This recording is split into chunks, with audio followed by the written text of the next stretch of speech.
রায়ের বিরুদ্ধে আরো ভয়ানক ভয়ানক কিছু অভিযোগ উঠছে। তিনি নাকি তার ক্ষমতা বলে তালা দিয়ে রেখে দিতেন কনফারেন্স হল, কার্যালয়। এবার মিটিং করতে গিয়ে হ্যাপা পোহাতে হচ্ছে, তিনি তো দিচ্ছেন না চাবি। এখান থেকে শান্তনু রয়েছেন আমার সঙ্গে, জলপাইগুড়ি থেকে শান্তনু আছে, বলতে পারবেন শান্তনু কি অভিযোগ উঠছে শান্তনু এই সুশান্ত রায়ের বিরুদ্ধে? দেখো, সুশান্ত রায়ের বিরুদ্ধে কিন্তু দীর্ঘদিন থেকেই অভিযোগ তিনি আইএমএর যে সম্পাদক পদে ছিলেন এবং সেই পদে থেকে কিন্তু পদের অপব্যবহার করেছেন। কিছু চিকিৎসক সঙ্গীকে সঙ্গে নিয়ে তিনি আইএমএর উপর ছড়ি ঘুরিয়েছেন এবং বাকি যারা সদস্য চিকিৎসক রয়েছেন তাদের সঙ্গে সঠিক ব্যবহার করতেন না। এবং আইএমএর যে কর্মসূচি থাকা দরকার একটা জেলাতে এবং চিকিৎসকদের পাশে দাঁড়ানোর দরকার, সেই ক্ষেত্রেও কিন্তু তার কোনো ভূমিকা ছিল না, বরং তিনি রাজনীতির কাজে এই আইএমএটাকে ব্যবহার করতেন। এবং সম্প্রতি আরজি করে ঘটনার পর সেখানে তার উপস্থিতি থাকা এবং ট্রেড কালচারে তার নাম জড়িয়ে যাওয়া সহ একাধিক অভিযোগ সামনে আসার পর জলপাইগুড়ির চিকিৎসক অর্থাৎ আইএমএর যারা সদস্য ছিলেন তারা কিন্তু গত 10 তারিখ একটি জরুরি বৈঠক ডেকে এখানকার যিনি সম্পাদক সুশান্ত রায় তাকে বহিষ্কারের কথা ঘোষণা করেন এবং রাজ্য কমিটি এবং কেন্দ্র কমিটিকে সেই বহিষ্কারের কথা জানিয়ে দেওয়া হয়। এবং তার পরবর্তীতে কর্মসূচি কি হবে জলপাইগুড়ি আইএমএস তার ঠিক করতেই কিন্তু গতকাল রাতে বৈঠক ডেকেছিলেন আইএমএর বর্তমান সদস্যরা।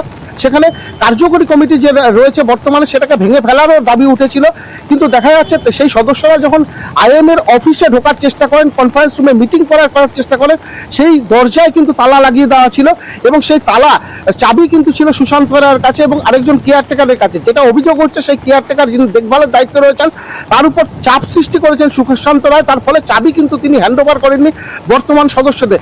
সেই কারণে গতকাল প্রায় 2 ঘন্টা অপেক্ষা করে থাকার পর বাইরেই মিটিং সারেন আইএমএর সদস্যরা। পাশে যে স্টুডেন্ট হেলথ হোম রয়েছে সেখানে গিয়ে তারা বৈঠক শেষ করলেন এবং গোটা ঘটনায় কিন্তু একটা প্রকৃতভাবেই কিন্তু বলা হচ্ছে অদৃশ্য থেকেও কিন্তু থ্রেড কালচার চালিয়ে যাচ্ছেন এই সুশান্ত রায় এবং তিনি তার লবির যারা চিকিৎসক রয়েছেন তাদের দিয়ে কিন্তু হুমকি এবং অন্যান্য ঘটনা ঘটিয়ে চাপ সৃষ্টি করার চেষ্টা চালাচ্ছেন। এইরকমই অভিযোগ করলেন গতকাল রাতে চিকিৎসকরা। তাদের বক্তব্য যে চিকিৎসকদের সাথে সঠিক ব্যবহার করছেন না সুশান্ত রায়, তাকে বহিষ্কারের পরেও তিনি কিন্তু ছড়ি ঘোরানোর চেষ্টা করছেন, চাবি আটকে রাখছেন এবং তার দাদাগিরি চালিয়ে যাচ্ছেন, অভিযোগ উঠছে। ধন্যবাদ। হয়তো কোনো থ্রেডের কারণের জন্য সে আবার পিছিয়ে গেল, সে পরক্ষণে আর কোনো ইয়ে করে আর আমাদের সঙ্গে কোনো কোঅপারেশনই করতে চাইছেন না। কারণ এই থ্রেড কালচারটা বা এই থ্রেডটা কার দিকে ইঙ্গিতটা অবশ্যই সেটা সেক্রেটারির দিকে, সেক্রেটারি ডক্টর সুশান্ত রায়ের অমূল মিলনে সব কিছু হয়। তাকেই ভয় পাচ্ছে এখানে নিতাই মুখার্জি।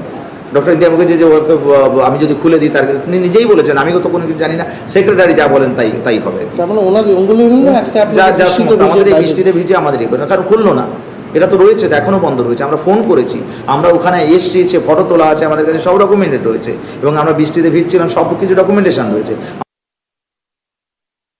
আমরা আইএমএ হলে, আমাদের জলপাইগুড়ি ব্রাঞ্চ অফ আইএমএর যে হল, সেখানে আমরা একটা মিটিং করবো আজকে সন্ধ্যে 7টার সময়। কিন্তু আমরা এখানে এবং সেই ব্যাপারে আমরা আগে থেকে বলেও ছিলাম, আমাদের প্রেসিডেন্ট এবং অন্যান্য যারা সংশ্লিষ্ট প্রতিনিধি আছেন আমাদের আইএমএর জলপাইগুড়ি শাখার, কিন্তু এসে আমরা দেখলাম যে তালাবন্ধ, কাজে আমরা ওখানে ঢুকতে পারলাম না। চক্রান্ত তো পুরোটাই চক্রান্ত, সেই চক্রান্তের বিরুদ্ধেই তো আমরা লড়ছি।